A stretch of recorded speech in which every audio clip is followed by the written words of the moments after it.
Group by class நம்ம அதிகமாக aggregate functionsோட தான் யூஸ் பண்ணுவோம். ஸோ group byனா என்ன, havingனா என்ன, அதை எப்படி நம்ம வந்து யூஸ் பண்ணுறது அப்படின்னு தெரிஞ்சுக்கிறதுக்கு முன்னாடி ஃபர்ஸ்ட் aggregate functionsனால் என்னென்னு பார்த்துடலாம். ஸோ aggregate functions என்ன பண்ணுன்னா ஒரு செட் ஆஃப் வேல்யூஸை வந்து இன்புட்டாக எடுத்துக்கிட்டு ஒரு சிங்கிள் வேல்யூவை வந்து அவுட்புட்டாக கொடுக்கும். லைக் ஒரு செட் ஆஃப் வேல்யூஸோட கவுண்ட் என்ன, சம் என்ன, அதோட மினிமம் வேல்யூ என்ன, மேக்ஸிமம் வேல்யூ என்ன, அதோட ஆவரேஜ் என்ன, இந்த மாதிரி வந்து நம்ம அக்ரிகேட் ஃபங்க்ஷன்ஸ் வச்சு நம்ம வந்து கண்டுபிடிக்க முடியும். ஸோ ரொம்ப காமனாக யூஸ் பண்ணுற அக்ரிகேட் ஃபங்க்ஷன்ஸ்னால் இது 5 தான். இதை தவிர நம்மக்கிட்ட மீடியன், மோட், ஸ்டாண்டர்ட் டிவியேஷன் இந்த மாதிரி அக்ரிகேட் ஃபங்க்ஷன்ஸும் இருக்குது. ஸோ இப்போ இந்த அக்ரிகேட் ஃபங்க்ஷன்ஸை எப்படி நம்ம queryல யூஸ் பண்ணுறதுன்னு பார்க்கலாம். இப்போ என்கிட்ட ப்ரொடக்ஷன்.ப்ராடக்ட் டேபிள் இருக்குது. இப்போ இந்த டேபிளில் எனக்கு வந்து ப்ராடக்ட் ஐடி எத்தனை ப்ராடக்ட்ஸ் இருக்குது அப்படின்ற கவுண்ட் வேணும் அப்படின்னா நான் வந்து கவுண்ட் ஃபங்க்ஷன் யூஸ் பண்ணலாம். So select count of product ID from production product. இப்போ நான் இதை எக்ஸிக்யூட் பண்ணேன்னா எனக்கு ப்ராடக்ட் ஐடியோட கவுண்ட் வந்து எனக்கு கிடச்சிருச்சு. அதே மாதிரி இப்போ வந்து லிஸ்ட் ப்ரைஸ்ன்னு சொல்லிட்டு ஒரு காலம் இருக்குது. இந்த காலமில் வந்து ஒவ்வொரு ப்ராடக்டோட ப்ரைஸும் வந்து நமக்கு இருக்குது. ஸோ இதோட டோட்டல் ப்ரைஸ் என்ன, டோட்டல் வேல்யூ என்ன அப்படின்னு கண்டுபிடிக்கணும்னா நம்ம வந்து சம் யூஸ் பண்ணலாம். So select sum of list price from இந்த டேபிள் நேம். இப்போ இதை எக்ஸிக்யூட் பண்ணனா எனக்கு வந்து லிஸ்ட் ப்ரைஸோட மொத்த வேல்யூ வந்து எனக்கு வந்து ரிசல்ட்டாக வந்திருக்கு. அதே மாதிரி லிஸ்ட் ப்ரைஸோட மினிமம் வேல்யூ என்ன, மேக்ஸிமம் வேல்யூ என்ன, ஆவரேஜ் என்ன, இது எல்லாமே வந்து நம்மளால் வந்து கண்டுபிடிக்க முடியும். So minimum of list price, maximum of list price, அதே மாதிரி average of list price. So இப்போ இதை வந்து எப்படி வந்து குரூப் பையோட நம்ம யூஸ் பண்ணுறோம் அப்படின்றத பார்க்கலாம். ஓகே, குரூப் பைனா என்ன அப்படின்னு பார்த்தீங்கன்னா ஒரு பர்டிகுலர் காலமில் ஒரே வேல்யூஸ் உள்ள ரெக்கார்ட்ஸை வந்து ஒன்றா குரூப் பண்ணி அதை பேஸ் பண்ணி அது மேலே ஒரு ஆப்ரேஷன் நமக்கு தேவையான விஷயத்தை வந்து பண்ணுறது வந்து குரூப் பை. சரி, இப்போ எக்ஸாம்பிளுக்கு இந்த ப்ராடக்ட் டேபிளில் நம்ம எத்தனை ப்ராடக்ட்ஸ் இருக்குது அப்படின்னு கண்டுபிடிக்க நம்ம count of product ID use பண்ணுவோம் இல்லையா. சரி, இதே வந்து உங்களுக்கு வந்து அது வந்து கவுண்ட் ஆஃப் ப்ராடக்ட் ஐடின்றது ஜென்ரலாக அந்த டேபிளில் இருக்க மொத்தமான ரெக்கார்ட்ஸ் எல்லாத்தையும் வந்து எடுத்தது. பட் உங்களுக்கு அப்படி இல்லாமல் கலரை பேஸ் பண்ணி உங்களுக்கு வந்து அந்த கவுண்ட் வேணும். சரி, எனக்கு வந்து ப்ளூ கலர்னால் ப்ளூ கலரில் இவ்வளோ ப்ராடக்ட்ஸ் இருக்குது, பிளாக் கலர்னால் பிளாக் கலரில் இவ்வளோ ப்ராடக்ட்ஸ் இருக்குது, எல்லோ கலர்னால் எல்லோ கலரில் இவ்வளோ ப்ராடக்ட்ஸ் இருக்குது. அந்த மாதிரி கலரை பேஸ் பண்ணி வந்து உங்களுக்கு வந்து கவுண்ட் வேணும். ஸோ உங்களுக்கு ஒரு பர்டிகுலர் காலமை பேஸ் பண்ணி உங்களுக்கு வந்து அந்த ஆப்ரேஷன் நடக்கணும் அப்படின்னா நீங்கள் குரூப் பை யூஸ் பண்ணலாம். ஸோ இப்போ இந்த கலர் எக்ஸாம்பிளுக்கு நீங்கள் எப்படி query எழுதணும்னா select colour count of product ID from table name. So உங்களுக்கு கலரை பேஸ் பண்ணி இந்த கவுண்ட் வேணும் இல்லையா. So group by colour. So உங்களுக்கு எந்த காலமை பேஸ் பண்ணி அந்த அக்ரிகேஷன் நடக்கணும் அப்படின்றத வந்து நீங்கள் இந்த குரூப் பை கிளாஸில் கொடுக்கணும். நான் இதை எக்ஸிக்யூட் பண்ணுறேன். இப்போ பார்த்தீங்கன்னா எனக்கு நல் கலர்ஸ் உள்ளது இவ்வளோ ரெக்கார்ட்ஸ் இருக்குது, பிளாக்குக்கு இவ்வளோ ரெக்கார்ட்ஸ், ப்ளூக்கு இவ்வளோ ரெக்கார்ட்ஸ்னு கலரை பேஸ் பண்ணி எனக்கு வந்து கவுண்ட் வந்திருக்கு. ஸோ மொத்தமாக 504 அப்படின்னு சொல்லிட்டு எனக்கு கவுண்ட் கொடுக்காம ஒவ்வொரு கலரை பேஸ் பண்ணி எவ்வளோ கவுண்ட் அப்படின்னு சொல்லிட்டு நமக்கு வந்து ரிசல்ட் வந்திருக்கு. இப்போ பார்த்தீங்கன்னா இந்த காலமுக்கு வந்து காலம் நேம் கிடையாது. பிகாஸ் இது வந்து ஆல்ரெடி அந்த டேபிளில் இருக்க காலம் கிடையாது இல்லையா. ஸோ அதுக்கு வந்து நாமளே வந்து ஒரு நேம் கொடுக்க முடியும். அதுதான் வந்து காலம் அலையாஸ்ன்னு சொல்லுவோம். So count of product ID as நீங்கள் வந்து அதுக்கு ஒரு நேம் கொடுக்க முடியும். ஸோ நம்பர் ஆஃப் ப்ராடக்ட்ஸ்னு சொல்லிட்டு நான் அதுக்கு ஒரு நேம் கொடுக்குறேன்.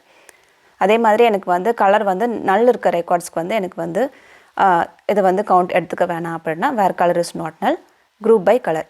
ஸோ உங்களுக்கு குரூப் பை எங்கே ப்ளேஸ் ஆகணும்னா உங்கள் வேர் கண்டிஷன் எல்லாமே முடிச்சுட்டு கடைசியில் தான் வந்து குரூப் பை வரணும்.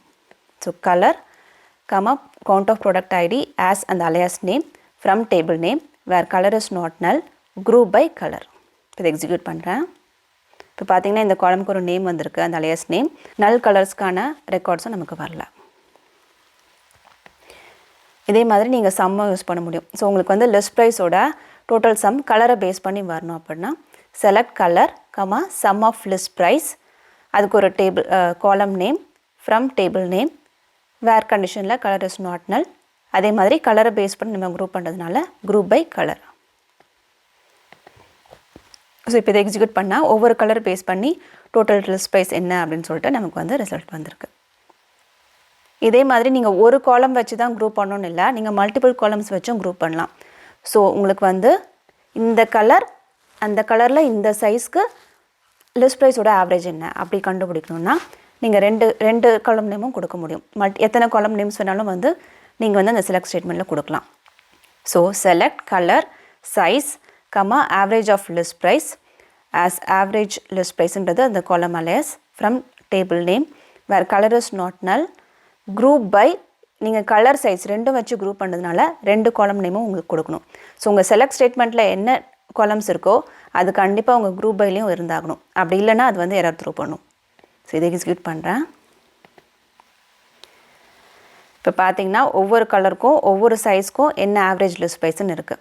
ஸோ இது கொஞ்சம் மெஸ்ஸியாக இருக்குது. இதை நம்ம ப்ராப்பராக அரேஞ்ச் பண்ணுறதுக்கு என்ன பண்ணலான்னா, இப்போ எனக்கு கலர்லேயும் நல் வேல்யூஸ் வேணாம், ப்ளஸ் சைஸ்லேயும் நல் வேல்யூஸ் வேணாம், அதே மாதிரி கலர் வைஸ் அதில் சைஸ் வைஸ் எனக்கு வேணும் அப்படின்னா select colour size average of list price as அந்த column alias name from table name where கண்டிஷனில் colour is not null and size is not null. நம்ம எதை வச்சு குரூப் பண்ணுறோம், கலர் சைஸ் வச்சு குரூப் பண்ணுறோம். So colour size.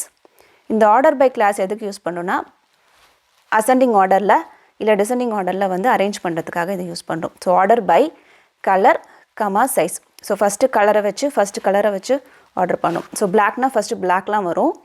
பிளாக்கில் என்னென்ன சைஸ் இருக்கோ அந்த சைஸ் எல்லாமே வந்துட்டு அதுக்கப்புறம் அந்த லிஸ்ட் ப்ரைஸ் வரும். அதுக்கப்புறம் பிளாக் முடிஞ்சதுக்கப்புறம் அடுத்த கலர் வரும். அந்த கலரில் என்னென்ன சைஸ்ன்னு சொல்லிட்டு வந்துட்டு அதுக்கப்புறம் அந்த லிஸ்ட் ப்ரைஸ் வரும். இப்போ நான் எக்ஸிக்யூட் பண்ணுறேன்.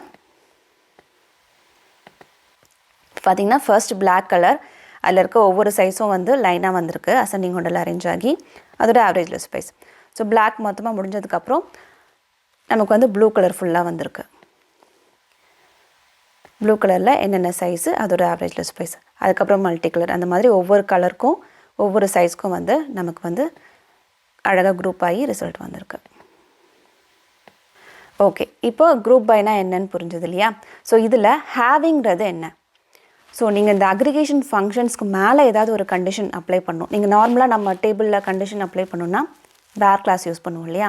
ஸோ நீங்கள் வந்து அந்த கண்டிஷனை வந்து ஒரு பர்டிகுலர் காலமில் அப்ளை பண்ணணுன்னா நீங்கள் வேர் கிளாஸ் யூஸ் பண்ணுவீங்க. அதே ஒரு அக்ரிகேட் ஃபங்க்ஷன்ஸ் மேலே வந்து நீங்கள் கண்டிஷன் அப்ளை பண்ணணுன்னா நீங்கள் வேர் கிளாஸ் யூஸ் பண்ண முடியாது. அதுக்கு வந்து ஹேவிங் கிளாஸ் தான் யூஸ் பண்ணும். ஸோ ஹேவிங் வந்து எப்பவுமே வந்து குரூப் பையோடு தான் வரும். ஸோ இப்போ வந்து எனக்கு வந்து கலரை பேஸ் பண்ணி ப்ராடக்ட் ஐடியோட கவுண்ட் வேணும். பட் அந்த கவுண்ட் வந்து 10க்கு மேலே இருந்தால் தான் வந்து எனக்கு அது வரணும், இல்லாட்டி எனக்கு அது வந்து ரிசல்ட்டில் வேணாம் அப்படின்னா, so select colour count of product ID இந்த column alias from table name where colour is not நல்.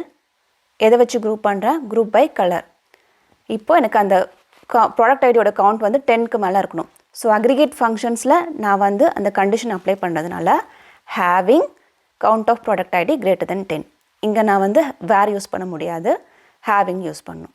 ஸோ ஹேவிங்கோட பிளேஸ்மெண்ட் பார்த்தீங்கன்னா, ஸோ ஃபஸ்ட்டு செலக்ட் ஸ்டேட்மெண்ட், அப்புறம் வேர் கண்டிஷன், அதுக்கப்புறம் குரூப் பை, அதுக்கப்புறம் கடைசியாக தான் ஹேவிங். இப்போ நான் இதை எக்ஸிக்யூட் பண்ணுறேன். ஸோ ஃபஸ்ட்டு நான் உங்களுக்கு ஹேவிங் எல்லாமே எக்ஸிக்யூட் பண்ணி காட்டுறேன். இப்போ பார்த்தீங்கன்னா எனக்கு வந்து எல்லாமே வந்திருக்கு. இப்போ இதில் பார்த்தீங்கன்னா 10க்கு கம்மியாக இருக்க ரெக்கார்ட்ஸும் இருக்குது, 1, 8, 7, 4. இப்போ நான் இந்த ஹேவிங் கிளாஸ் வச்சு எக்ஸிக்யூட் பண்ணேன்னா 10க்கு மேலே இருக்க ரெக்கார்ட்ஸ் மட்டும் வரும். இப்போ இதை எக்ஸிக்யூட் பண்ணுறேன். இப்போ பார்த்தீங்கன்னா அந்த 1, 7, 4, 8லாம் வந்து ரிசல்ட்டில் வரல, நமக்கு 10க்கு மேலே இருக்க கவுண்ட் மட்டும் வந்திருக்கு. அதே மாதிரி நீங்கள் வந்து இங்கே இருக்க அக்ரிகேஷன் ஃபங்க்ஷன் தான் ஹேவிங் கண்டிஷனில் இருக்கணும்னு கிடையாது. நீங்கள் இன்னொரு வேறு அக்ரிகேஷன் ஃபங்க்ஷனும் யூஸ் பண்ண முடியும். பட் அகெயின் இது வந்து கலர் பேஸ் பண்ணி தான் இருக்கும். நம்ம எதை வச்சு குரூப் பண்ணுறோமோ அதை வச்சு தான் இந்த அக்ரிகேஷனும் நடக்கும். ஸோ எனக்கு வந்து colour count of product ID இந்த டேபிள்லேருந்து வேணும். கலர் நல்லா இருக்கக்கூடாது, குரூப் பை கலர். பட் என்னென்னா சம் ஆஃப் லிஸ்ட் ப்ரைஸ் வந்து 300க்கு மேலே இருக்கணும். ஸோ அந்த கலரை பேஸ் பண்ணி நான் கவுண்ட் எடுக்கிறேன். பட் அந்த லிஸ்ட் ப்ரைஸோட டோட்டல் வந்து எனக்கு 300 மேலே இருக்கணும். இதை எக்ஸிக்யூட் பண்ணுறேன். இப்போ பார்த்தீங்கன்னா லிஸ்ட் ப்ரைஸ் 300க்கு மேலே இருக்க ரெக்கார்ட்ஸ்க்கான கலர் கவுண்ட் மட்டும் வந்திருக்கு.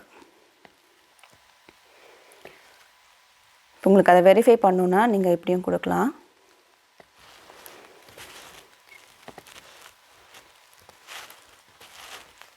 ஃபர்ஸ்ட் நான் இந்த கண்டிஷன் எல்லாமே எக்ஸிக்யூட் பண்ணுறேன். பார்த்தீங்கன்னா லிஸ்ட் ப்ரைஸ் வந்து 300 கம்மியாக இருக்க ரெக்கார்ட்ஸ் இருக்குது. இப்போ இதை வச்சு எக்ஸிக்யூட் பண்ணும்போது அது வந்து நமக்கு வந்து இல்லாமல் நமக்கு ரிசல்ட் வரும். ஓகே, நீங்கள் குரூப் பை வந்து அக்ரிகேட் ஃபங்க்ஷன்ஸோடு தான் யூஸ் பண்ணணுன்னு கிடையாது. அக்ரிகேஷன் ஃபங்க்ஷன்ஸ் இல்லாமல் கூட குரூப் பை யூஸ் பண்ண முடியும். ஸோ சப்போஸ் உங்களுக்கு வந்து select colour from production dot product group by colour இப்படி கொடுத்தீங்கன்னா அந்த எல்லா வேல்யூஸும் சேமாக இருக்க வேல்யூஸ் எல்லாமே அக்ரிகேட் ஆகி நமக்கு வந்து டிஸ்டிங்க்ட் வேல்யூஸ் மட்டும் கொடுக்கும்.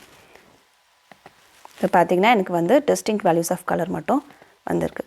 அதே மாதிரி நீங்கள் மல்டிபிள் காலம்ஸும் யூஸ் பண்ண முடியும். பாருங்கள், colour comma size, table name, colour not null, size not null, group by colour comma size, order by colour comma size. இப்போ இதை எக்ஸிக்யூட் பண்ணனா டிஸ்டிங்க்டான அந்த காம்பினேஷன் கலர் சைஸ் ரெண்டுத்தோட காம்பினேஷன் வந்து யூனிக்காக இருக்க வேல்யூஸ் மட்டும் வரும். இப்போ பிளாக்கில் இந்த சைஸ்லாம் இருக்குது, அதுக்கப்புறம் ப்ளூவில் இந்த சைஸ்லாம் இருக்குது, அப்புறம் மல்டி கலரில் இந்த சைஸ்லாம் இருக்குது அப்படின்னு சொல்லிட்டு ஒவ்வொரு கலருக்கும் அதோட சைஸ் இந்த ரெண்டு காம்பினேஷனும் யூனிக்காக இருக்க வேல்யூஸ் மட்டும் நமக்கு வரும். ஸோ இதுக்கு வந்து நீங்கள் குரூப் பையும் யூஸ் பண்ணலாம். அது இல்லாமல் டிஸ்டிங்க்ட்னு ஒரு கிளாஸ் இருக்குது, அதையும் வந்து யூஸ் பண்ண முடியும்.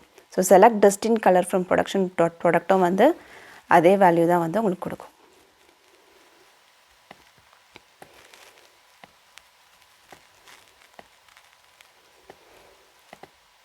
அதே மாதிரி ஆர்டர் பையில் நீங்கள் வந்து டிசெண்டிங் ஆர்டரும் கொடுக்கலாம். Group by colour, order by colour கொடுத்தேன்னா அசெண்டிங் ஆர்டரில் அரேஞ்ச் ஆகிருக்கு இல்லையா, இது வந்து நீங்கள் டிஇஎஸ்சின்னு கொடுத்தீங்கன்னா டிசெண்டிங் ஆர்டரில் அரேஞ்ச் ஆகும். இப்போ பார்த்தீங்கன்னா டிசெண்டிங் ஆர்டரில் அரேஞ்ச் ஆகிருக்கு. இப்போ உங்களுக்கு aggregate functions, group by, having class இதை பற்றி ஒரு ஐடியா வந்திருக்கும்னு நினைக்கிறேன். நீங்கள் SQLல் பர்டிகுலராக ஏதாவது ஒரு டாபிக் பற்றி தெரிஞ்சுக்கணுன்னு நினச்சா அதை கமெண்ட் பாக்ஸில் சொல்லுங்கள். நான் சொல்கிற விதம் உங்களுக்கு பிடிச்சிருந்து இன்னும் நிறைய தெரிஞ்சுக்க விரும்புனா மறக்காமல் இந்த சேனலை சப்ஸ்கிரைப் பண்ணுங்கள். See you soon. Bye bye.